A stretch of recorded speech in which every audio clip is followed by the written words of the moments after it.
Hello friends, future study hub पर आप लोगों का स्वागत है। तो चलिए आज हम लोग अर्थ के आधार पर जान लेते हैं शब्दों का वर्गीकरण।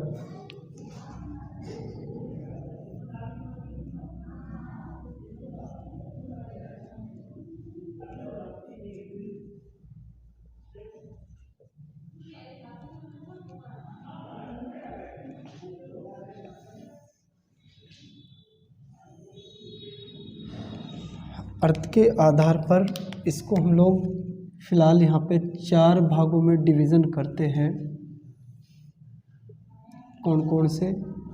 Number 1, number 2 and 3rd and 4th। Number 1 जो रहेगा हमारा एकार्थी शब्द था।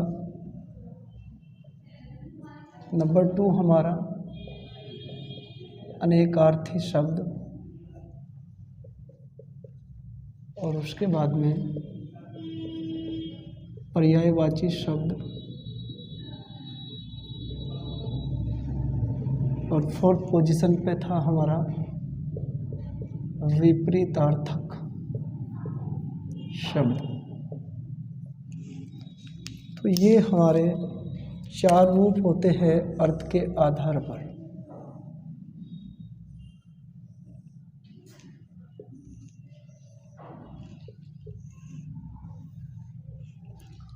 अब एक एक करके हम लोग समझ लेते हैं। अगर हम लोग इसको 2 भागों में तोड़कर देखते हैं, हम लोग लंबी चौड़ी डेफिनेशन की बात नहीं करेंगे, ना हमें रटना, हमें बस समझना है। अगर इसको तोड़ा जाए एक आर्थी को तो क्या कहेंगे?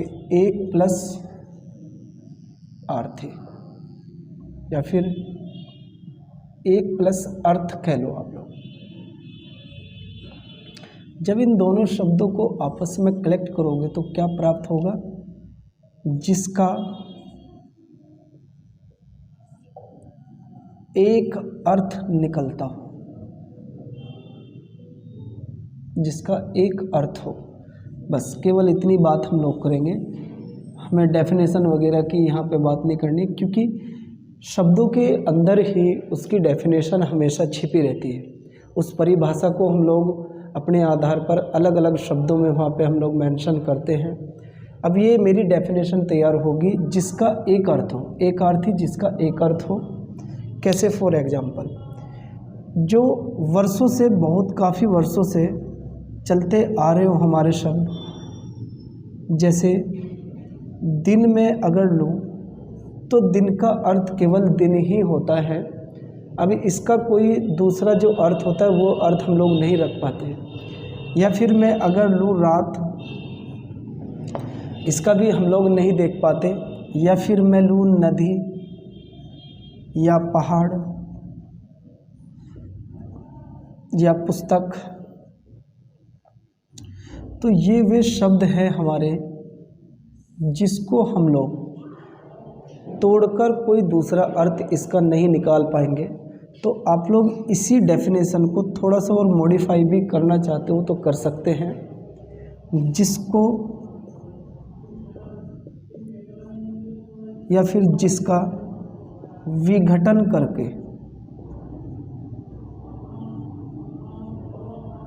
करके कोई अर्थ न मिलता हो।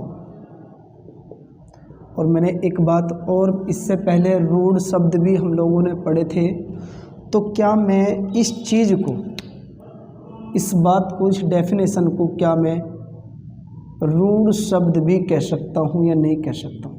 क्योंकि रूढ़ शब्द में भी तो हम लोगों ने यही चीज़ें पढ़ी थी कि जिसका कोई अर्थ ना निकलता हो वही मेरा रूढ़ शब्द कहलाता है, या जिसको हम लोग तोड़ा नहीं जा सकते हमारे द्वारा। या जैसे मैं अगर दिन को तोड़ के यहाँ पे देखता हूँ, देखो दिन है, जैसे दी प्लस न तोड़ा तो दी का यहाँ पे कोई अर्थ ही नहीं मिल पाता और न ही मुझे न का अर्थ मिल पाता। तो इसी वजह से मैं इसको क्या कहूँगा? एक अर्थी शब्द की श्रेणी में रखूँगा। ठीक है। और उसके बाद आता है मेरा अनेकार्थी। तो अनेकार्थी शब्द के अंदर ही खुद मुझे ये डेफिनेशन दे रहा है, जिसके अनेक अर्थ हो, अनेक प्लस अर्थ। इन दो शब्दों को आपस में कलेक्ट करके देखेंगे तो क्या प्राप्त हुआ आप लोगों को यहाँ से, जिसके अनेकों बहुत सारे भी कह सकते हो आप लोग, जिसके बहुत सारे अर्थ हो, वही मेरा क्या कहलाया जाएगा, अनेकार्थी शब्द कहलाया जाएगा। अब देखिए कुछ बच्चों को ऐसा लग पाता है कि सर पर्यायवाची और अनेकार्थी तो सेम टू सेम बातें होती है, लेकिन नहीं। उससे पहले मैं एक बात और क्लियर करा दूं आप लोगों को, जिसके बहुत सारे अर्थ हो। कैसे अर्थ हो? अलग अलग अर्थ हो। एक बात ये आप लोग रख लेंगे नोटेड करके, अलग अलग अर्थ हो, ये यहाँ पे अलग अलग अर्थ व्यक्त करेगा। जैसे फॉर एग्जाम्पल मैं यहाँ पे एक एग्जाम्पल जो हमारा कनक को लेकर मैं बात करता हूँ। कनक का जो अर्थ निकलता है उसके अलग अलग अर्थ हम लोग देख पाते हैं। जैसे कनक को हम लोग कहीं पे सोना बोलते हैं, तो कहीं पे धतूरा बोलते हैं, तो कहीं पे हम लोग गेहूँ बोलते हैं, तो कहीं पे हम लोग पलाश बोलते हैं। तो क्या जब मैंने कनक को देखा तो कनक के अंदर पाया गया सोना, धतूरा, गेहूँ, पलाश, तो क्या उसके अपने अलग अलग अर्थ है या नहीं है? कोई सेम अर्थ तो मुझे व्यक्त नहीं कर रहा। देखो पर्यायवाची और अनेकार्थी में क्या डिफरेंस होता है, जब मैं यहाँ पे लिखूँगा पर्यायवाची आप लोगों को समझ आ जाएगी बातें। जैसे नंबर 2 में अगर लूँ, मैं अंग ले लूँ, अंग में हमारा शरीर आ सकता है। अंग को हम लोग भाग भी कह सकते हैं या भेद भी कह सकते हैं या फिर आप लोग अवयव भी कह सकते हैं। देखो शब्दों को रटने की आप लोगों को आवश्यकता नहीं है। एक अर्थी जिसका एक अर्थ निकलता हो, अनेक अर्थी जिसके बहुत सारे अर्थ निकलते हो, लेकिन अलग अलग अर्थ निकलने आवश्यक है, तभी उसको अनेकार्थी श्रेणी में रखा जाएगा। अब देखो जैसे पर्यायवाची है, पर्यायवाची का जो शाब्दिक अर्थ होता है, शाब्दिक अर्थ, इसका शाब्दिक अर्थ होता है समान अर्थ। जो समान अर्थ देते हो उस शब्द से संबंधित, उस शब्द से संबंधित। ये आप लोग लंबी चौड़ी डेफिनेशन रटने की आवश्यकता नहीं है आप लोगों को, ये मैं डेफिनेशन ही लिख रहा हूँ, ये समझ लो बस, ठीक है। अब जैसे फॉर एग्जांपल हम लोग दें यहाँ पे एक बहुत बढ़िया एग्जांपल, जैसे स्त्री ले लो आप लोग। स्त्री को आप लोग अपनी लैंग्वेज में क्या क्या बोलते हो? स्त्री को हम लोग औरत कह सकते हैं, नारी कह सकते हैं, अबला कह सकते हैं, कामिनी कह सकते हैं। तो मुझे जो अर्थ यहाँ पे देखियो क्या प्राप्त हुए, स्त्री से रिलेटेड हुए या नहीं हुए। देखो स्त्री को आप लोग औरत भी कहते हो, नारी भी कहते हो, अबला भी कहते हो, कामिनी भी कहते हो। लेकिन जब आप लोग यहाँ पे देखते हो कनक को जो हम लोग कहेंगे सोना, धतूरा, क्या सोना को धतूरा थोड़ी कह देंगे हम लोग, या धतूरा को गेहूँ कह देंगे, या गेहूँ को पलाश कह देंगे। लेकिन यहाँ मैं कह सकता हूँ औरत को नारी भी कह सकते हैं, नारी को अबला कह सकते हैं और अबला को कामिनी कह सकते हैं। तो पर्यायवाची शब्द और अनेकार्थी में ये डिफरेंस होता है। जो यहाँ शब्द आप लोग लिखोगे एक दूसरे से वो संबंधित रहेंगे।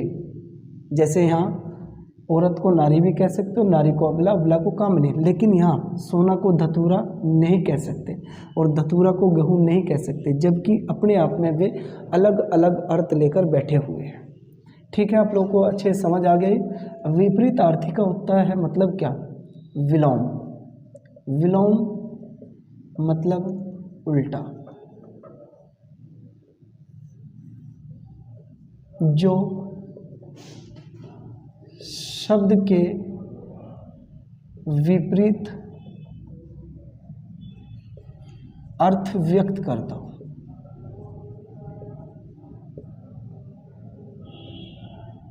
जैसे आप लोग दिन ले लो, दिन का आप लोग क्या बोलते हो? रात बोलते हो। सुंदर ले लो, सुंदर को आप लोग क्या बोलते हो? बदसूरत ले लो। ठीक, तो ये तो विपरीत तो आप लोग समझते ही होंगे, विपरीतार्थक जिसके विपरीत अर्थ निकलते हो उसी के उल्टा उसके अपोजिट होना चाहिए वो चीज़ें। एक मुझे ये कमेंट करके आप लोग बताना, अमृत जो है, अमृत किस श्रेणी के अंतर्गत आप लोग लोगे, और अगर लेते हो तो कौन कौन से शब्द इसके प्रति रहेंगे, एक पर्यायवाची रखोगे या फिर अनेकार्थी रखोगे, तो कमेंट करके मुझे ये बातें बताना आप लोग। तब तक के लिए आप लोग फ्यूचर स्टडी हब पर बने रहे, धन्यवाद। एक बात और बता दूं, इससे आगे हम लोग 5, 6, 7 और 8 अर्थ के आधार पर ही 4 रूप और पढ़ेंगे, जो कि हमारी नेक्स्ट वीडियो के अंदर आप लोग देख पाओगे। धन्यवाद।